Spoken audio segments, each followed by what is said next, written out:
kwake kunoonekwa kubudikidza neupenyu. Ndinoda kutenda mama vakandibereka nekundichengeta kusvika pandiri nhasi.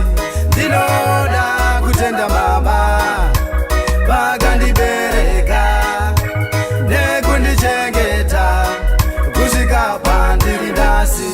Paripo vakundikana kusvika pandasvika makore makumi 25.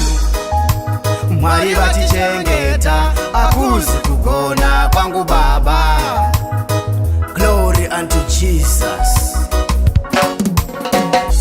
Ndinoda kutenda mama vakandibereka nekundichengeta kusvika pandiri nhasi.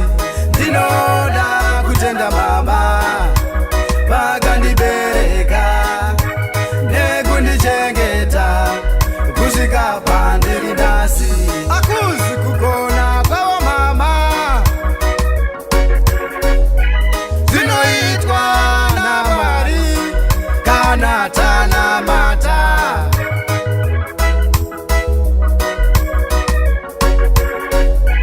Kunaka kwake kunoonekwa kubudikidza neupenyu. Ndinoda kutenda mama vakandibereka nekundichengeta kusvika pandiri nhasi.